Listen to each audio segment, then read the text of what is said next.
ustedes lo que ha sido el trabajo de alfabetización en dimensión educativa. A muy grandes rasgos, porque pues, son tantos años que no alcanzaríamos.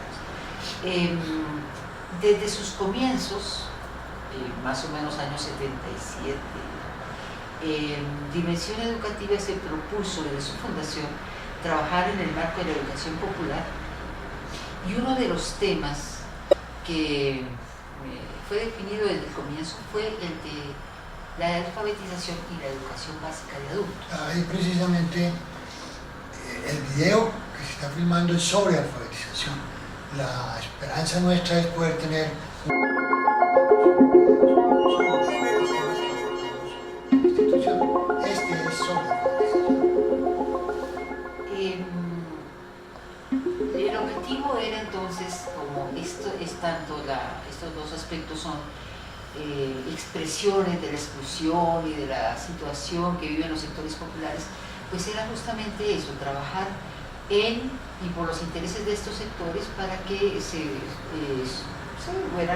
fuesen consiguiendo condiciones de concientización, que era el término en que se utilizaba en la época, para que fueran asumiendo sus propias condiciones y pudiésemos tener poblaciones con mayores niveles de participación y organización. Aquí podríamos, creo yo, tener un punto de referencia que es nuestra participación en Nicaragua y hablar antes de y después de.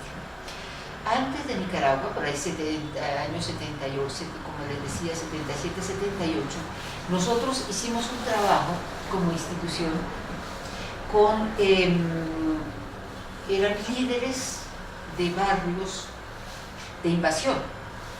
Siguiendo la propuesta de Freire, se hizo una cartilla de esas que se hacían con regleta, en papel, y obviamente esa cartilla expresaba la problemática que tenían los barrios en ese momento. Por otra parte, se hizo una antología de lo que eran las propuestas de alfabetización en este momento, motivados un poco por el desconocimiento que había de la campaña de alfabetización. Esa antología se llamó Lucharemos, que fue conocido en su tiempo por algunos sectores. Y a partir de eso también se era una antología no solo colombiana, sino latinoamericana. Justamente para rescatar también lo que había sido la campaña cubana. En torno a eso también se vio la importancia de trabajar la primaria básica de adultos, y para eso se hicieron algunos materiales que en otro video los iremos a presentar. ¿Video decimos? Sí, ¿no? Sí. Entonces, eso fue antes de los 80, que fue un trabajo, digamos, como equipo y muy conscientes de la importancia de la alfabetización en ese momento. Luego tuvimos la oportunidad de participar en la Cruzada Nacional de Alfabetización en Nicaragua. Y allí pudimos, participando durante 1979 empezó, y todo el 80 prácticamente se fue en eso. Nosotros estuvimos un año y pudimos participar en la parte de capacitación, de elaboración de materiales, y al final hicimos lo que hoy llamaríamos una sistematización que está concentrada en este libro que se llama Vencimos. ¿Qué fue lo importante de esa campaña? Uno, que se hizo en el marco de una revolución triunfante, y eso le daba un carácter y un entusiasmo así absolutamente impensable. Por otra parte, era el poder constatar la coincidencia pues, que había entre la voluntad política del gobierno, en ese momento el Frente Sandinista, y la ciudadanía, la respuesta de la ciudadanía. Allí conocimos a Freire personalmente, y él, recuerdo que nos habló, Germán y yo estábamos en el equipo, nos habló de la alfabetización como tarea político-pedagógica, la alfabetización como una tarea político-pedagógica en ese momento, en ese contexto de Nicaragua. Resultaron muy importantes en ese momento evidenciar que la formación de educadores, de alfabetizadores, era definitiva. hubo un modelo de cascada en donde los primeros que se alfabetizaron fueron 80, 40 maestros, 40 de la Juventud Sandinista, fueron 15 días internos, y después a esa capacitación inicial le siguió la capacitación permanente, que fueron 60 muchachos movilizados hacia el campo. Se reunían todos los sábados en un evento que se llamaba los talleres sabatinos. 60 formadores, ¿sí? Pero eso fueron miles de muchachos. O sea, sí. Todos los muchachos, todos, toda la secundaria, una gran cantidad de secundaria y de universidad, fundamentalmente se desplazaron al campo porque Nicaragua era, y yo creo que en gran medida sigue siendo, un país rural, ¿no?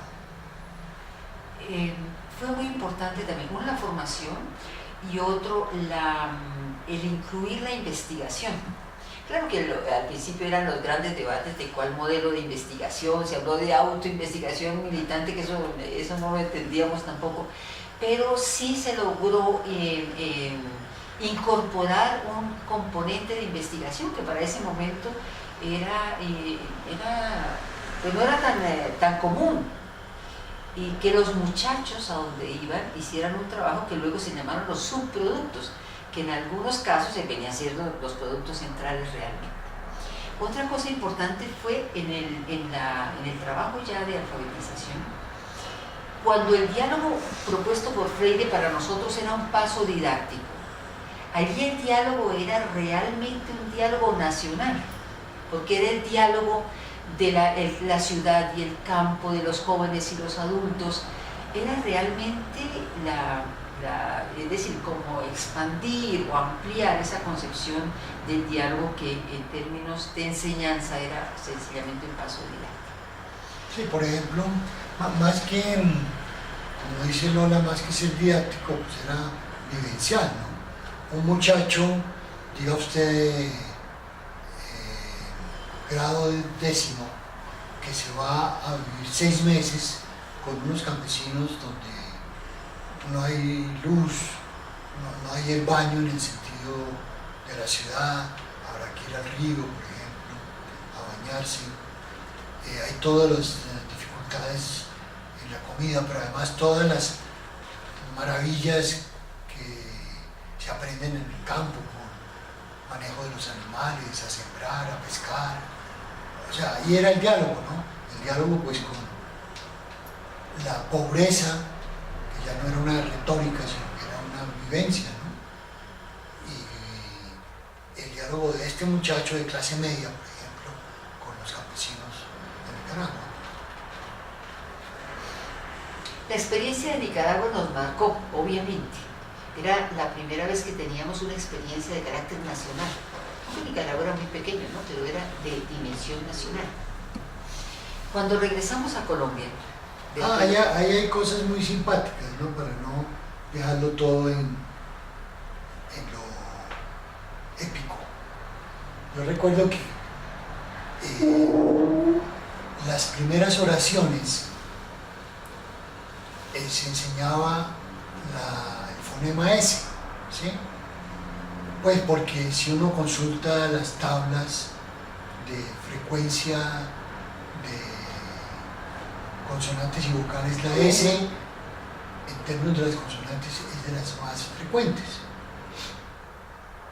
Pero era muy simpático porque resulta que Nicaragua es caribeño y en el Caribe se tragan la S, ¿no? Entonces dicen son las 2 de la tarde, no las 2 de la tarde. Los himnos. Algo por decir también. Entonces, claro, lo que nunca nosotros alcanzamos a visualizar era que esa manera de hablar en la vida cotidiana se iba a reflejar en la lectura. En la lectura también costaba mucho que dijeran las 2, decían las 2, como hablaban. Muchos aprendizajes, pues, logramos nosotros. Fue realmente una experiencia en todo sentido impactante para la formación, para nuestro trabajo. A la llegada a Colombia, obviamente nosotros traíamos esa experiencia, pero así a flor de piel. llegamos y encontramos con que a nivel nacional, impulsada por la UNESCO y para contrarrestar un poco el influjo que podría tener la cruzada de alfabetización en Nicaragua, se desarrollaron campañas de alfabetización en América Latina. Aquí en Colombia, en el gobierno de Turbay, se inauguró justamente en San Andrés y Providencia la campaña Simón Bolívar. Entonces, lo primero que hicimos nosotros al llegar acá pues, fue un material de crítica, digamos, a esta propuesta puramente funcional que se estaba implementando, pero también elaborar una propuesta de carácter nacional, valiéndonos de la experiencia que habíamos tenido. Entonces tuvimos dos cosas. Uno, la crítica a la campaña. Otro, la propuesta que tiene que ver con dos materiales pues, para nosotros muy importantes, que fueron el Luchemos, la cartilla de alfabetización, y el Luchemos, que era el cuaderno de orientación para los alfabetizadores. Pero paralelo a eso también trabajamos en una propuesta de alfabetización para América Latina y lo condensamos en el libro azul, que era la conceptualización de la educación popular, que era el campo en el cual nosotros trabajábamos, y por otra parte una propuesta, digamos, en términos muy globales de lo que podría ser del diseño de una campaña para América Latina. Bueno, ahora después lo firmamos ya despacio. Que se conoció como el libro azul. Ahí decíamos cuáles deberían ser los componentes de una campaña, nos adelantábamos la problemática que se podía presentar, etcétera, etcétera. Entonces trabajamos como en esos tres elementos.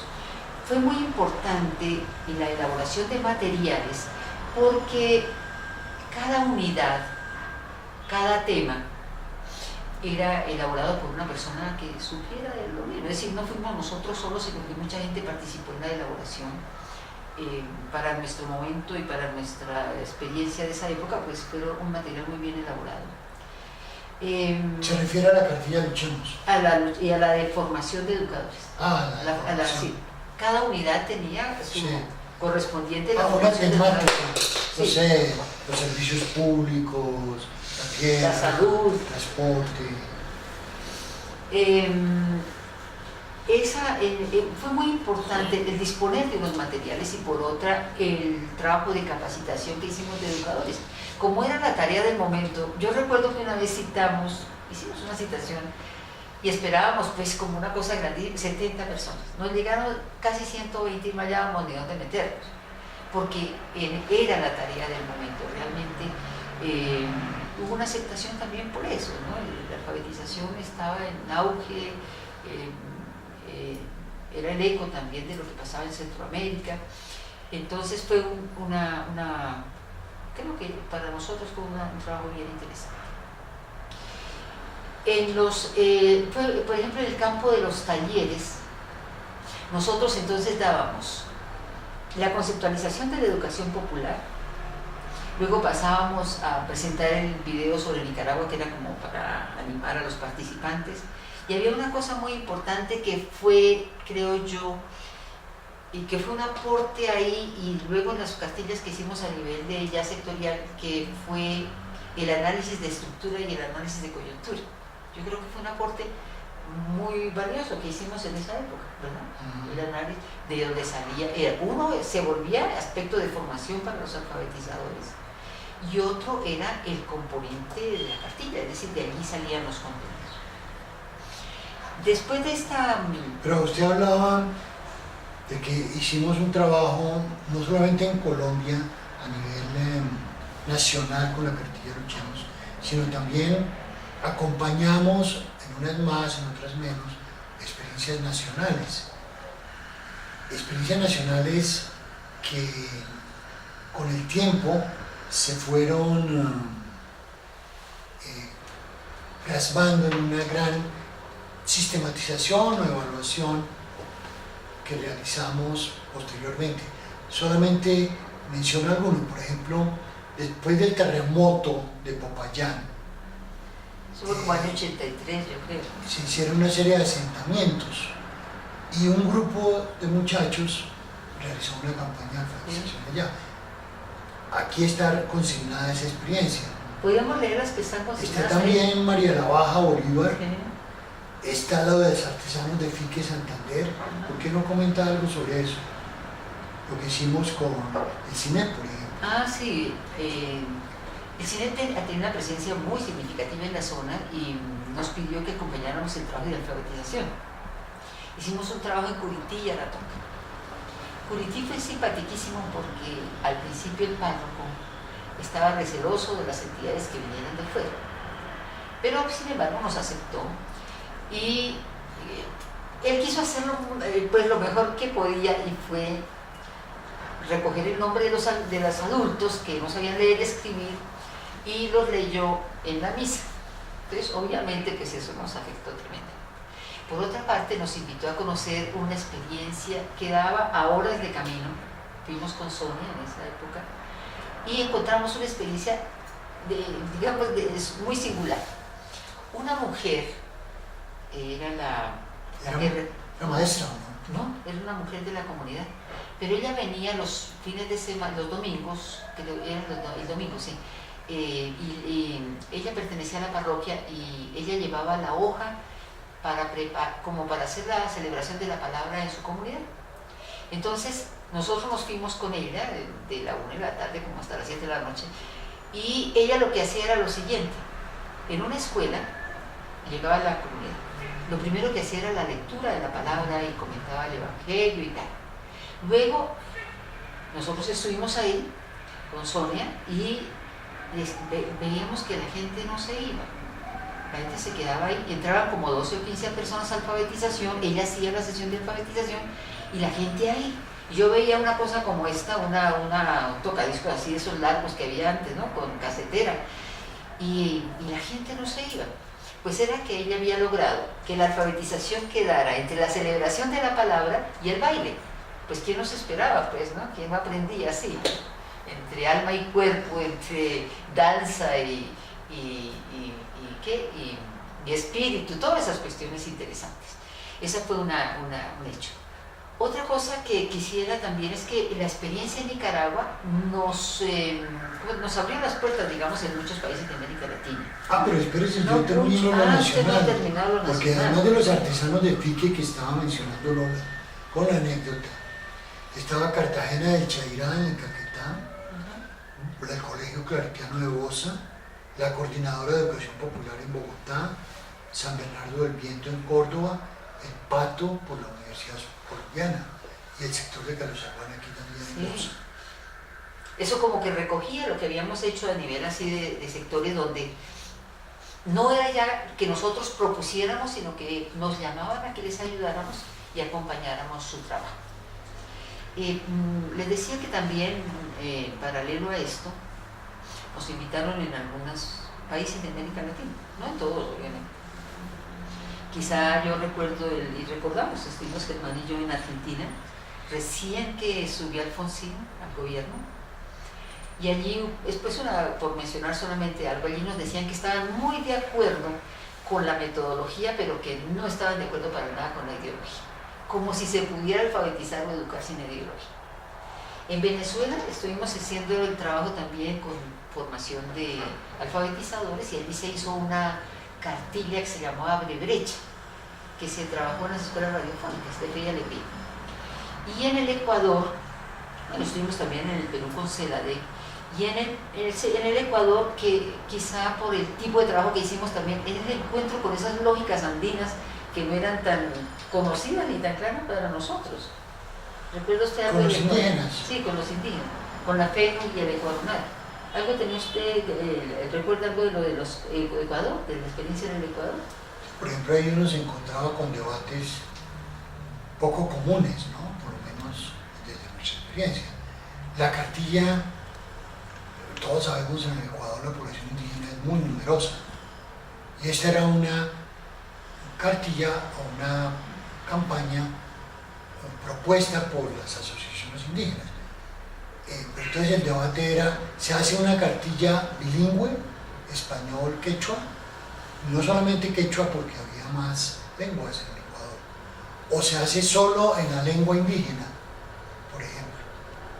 ¿O se enseña primero en español y después se enseña la lengua? Bueno, eran debates muy interesantes, muy nuevos para nosotros también, ¿no? todo este rollo de cómo se articula las dos culturas, ¿no? Y una cosa, por ejemplo, de constatar haciendo un ejercicio que les queríamos ordenar una serie, las personas letradas tenemos un ordenamiento en Z y ellos por la cosmovisión tienen ordenamiento en círculo. Así cosas por ese estilo que fueron también muy llamativas para nosotros y muy importantes. Después de esta incidencia a nivel nacional y de las propuestas locales. Pero yo creo que antes de pasar más adelante, ¿por qué no habla un poco de Diabluras y lo de Chocó? Ah, ya. Una de los trabajos significativos también, por la particularidad que tenía en ese momento, fue el trabajo en el Chocó. Yo creo que el Chocó es un sitio, digamos, especial a nivel nacional. Lo ha sido, lo es, por su situación, por su pobreza, por su marginalidad, pero también por su riqueza cultural, natural y cultural.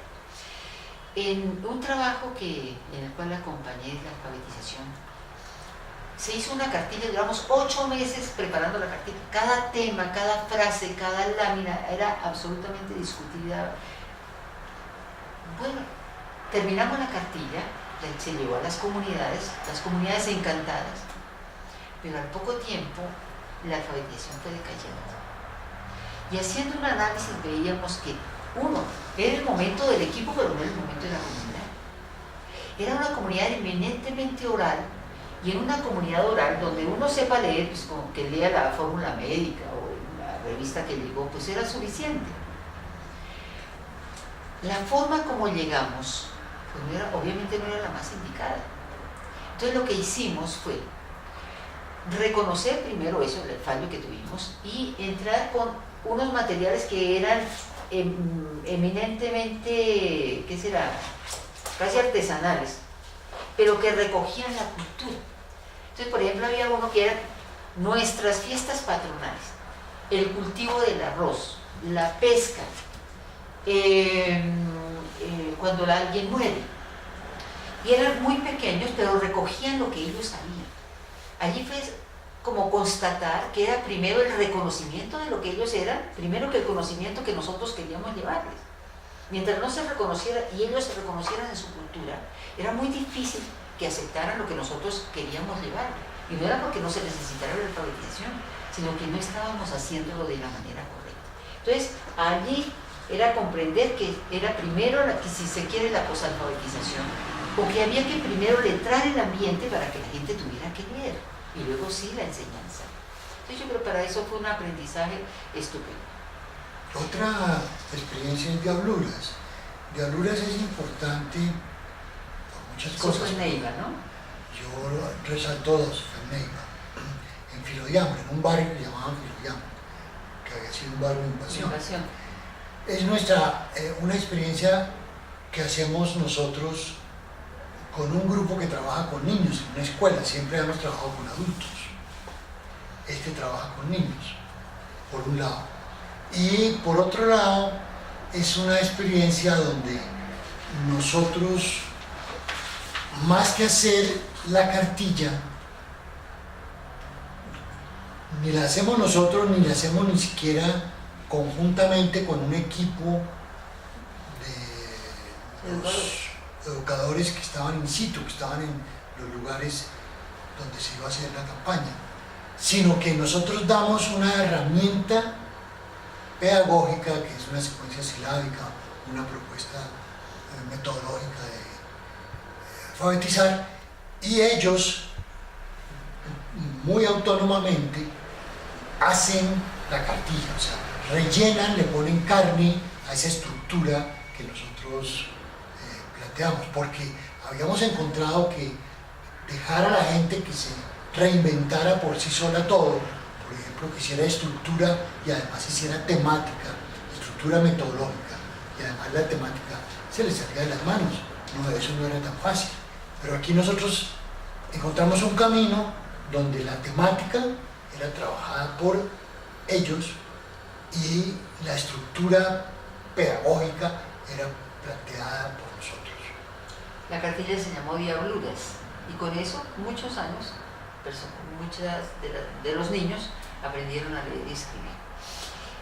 Otra experiencia que quisiera yo mencionar es la del Colegio Claretiano de Bosa. Allí había alfabetización y primaria básica. Entonces lo que hicimos fue ligar la alfabetización a dos cosas muy importantes. Uno, que era el reconocimiento del territorio, porque era gente que llegaba desplazada de distintas partes del país y no se reconocía. Muchos de ellos no conocían, ni siquiera no tenían la noción de barrio, ni que era Bosa, ni 7 años y ni siquiera habían venido nunca a la Plaza de Bolívar. Entonces hicimos un trabajo ligado al mapa mental. Germán había trabajado eso conceptualmente y nosotros con un educador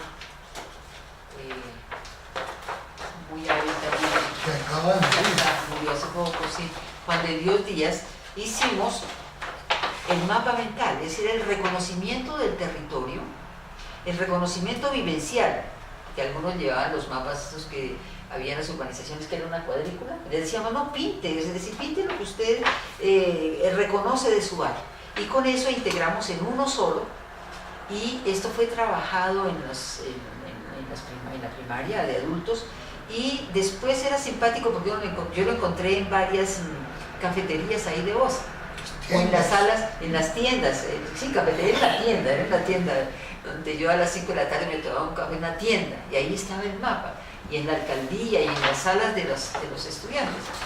Y también un cuaderno que se hizo sobre la historia. Nos reunimos con las personas mayores, como los raizales, digamos así, personas de 70 años, a ver cómo había sido Bosa en esa época, y incluimos a los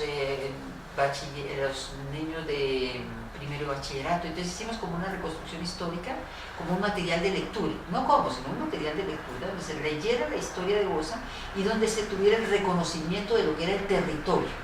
Y a partir de eso hacer el trabajo de alfabetización y las distintas áreas de la primaria básica. No sé si alguna de estas otras cosas... No, yo creo que por ahora podemos saltar a lo que fue el trabajo con la Secretaría de Educación. Ah, ya. Hay un trabajo que este fue en el gobierno de cuando Lucho Garzón, ¿no? Nos pidieron una propuesta para la alfabetización en Bogotá. Nosotros hicimos esa propuesta y creo yo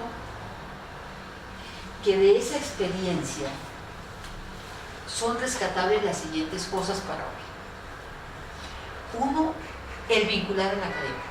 La Secretaría de Educación se vinculó a la universidad abierta y a distancia. Creo que esa vinculación con la academia es importantísima, porque allí asumieron gran parte de la formación, porque pues había la trayectoria de la universidad, pues daba elementos para la cualificación del trabajo. Otro, que nosotros habíamos propuesto que no se alfabetizara con personas de fuera, sino que la propuesta de alfabetización se apoyara en el trabajo que hacían las organizaciones o instituciones en los distintos sectores. Es decir, que si en un barrio había una organización que ya llevaba 10 años y era súper reconocida, pues fuera con ellos, y no a veces se planteaba que con los alfabetizadores de los últimos años de secundaria. Eso era muy difícil por los desplazamientos, por la inseguridad. Entonces, las organizaciones eran reconocidas, eso sí, que fueran reconocidas, y garantizaban también la continuidad.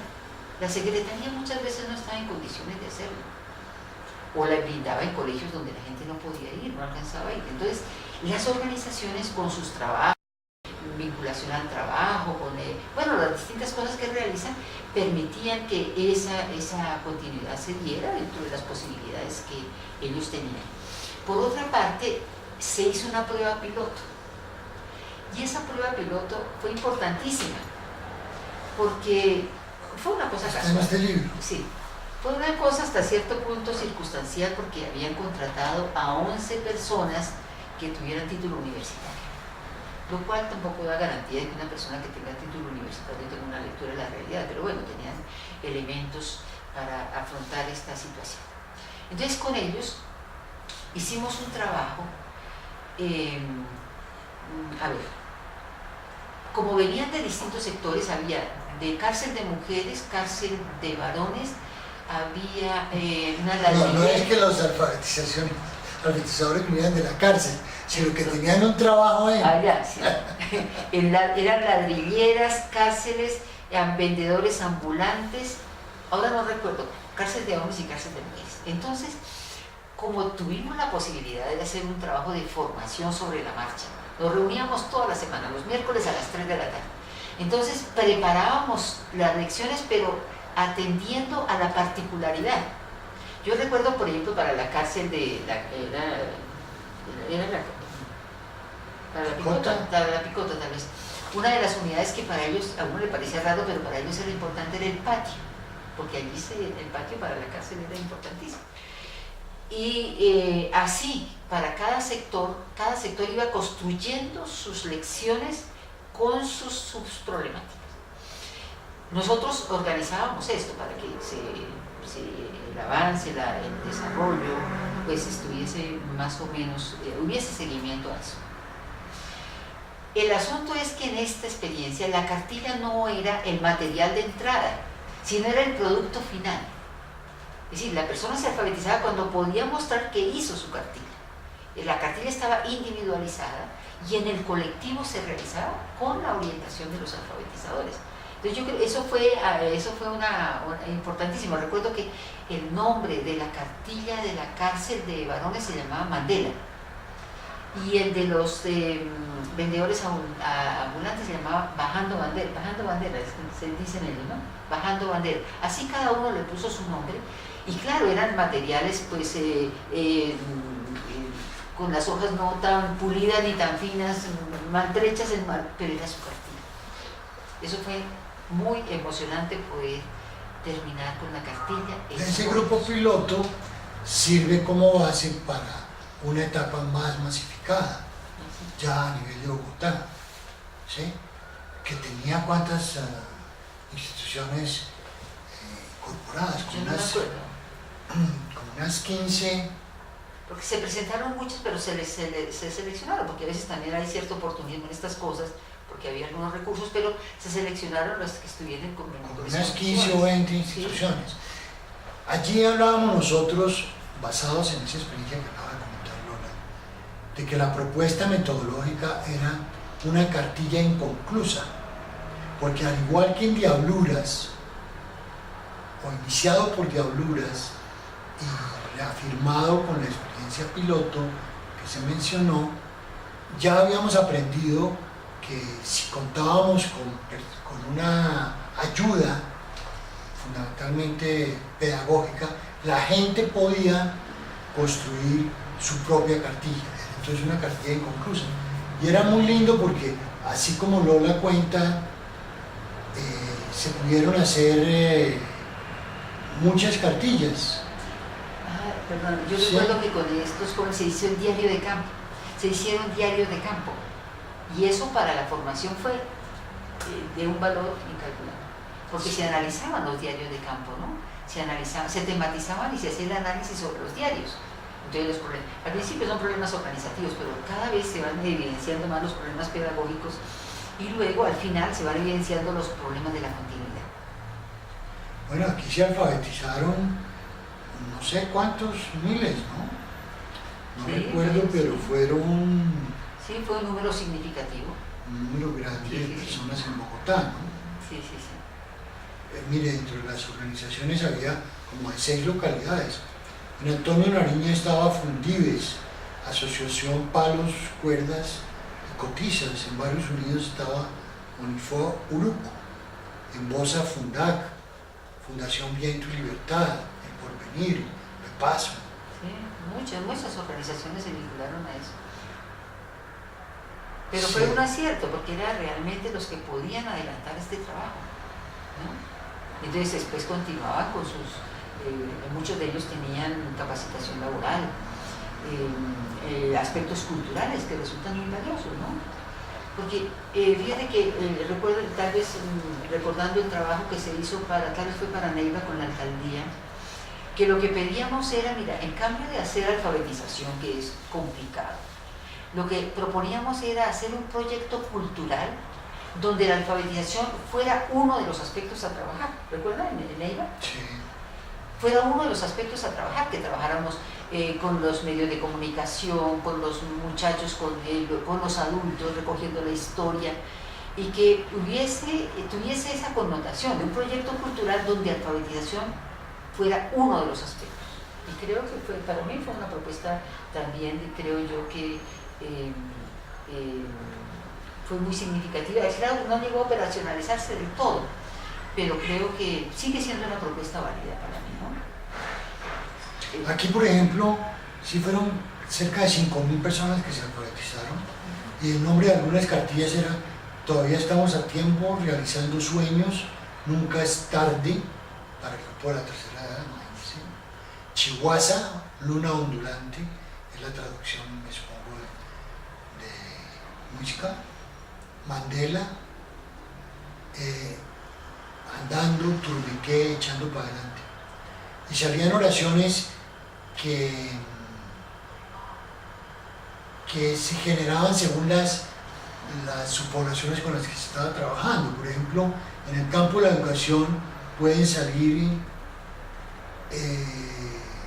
oraciones como esta: he perdido trabajos por no saber leer, antes con saber firmar era suficiente, empecé a trabajar desde niño y no pude estudiar, inseguridad, las pandillas me dan miedo,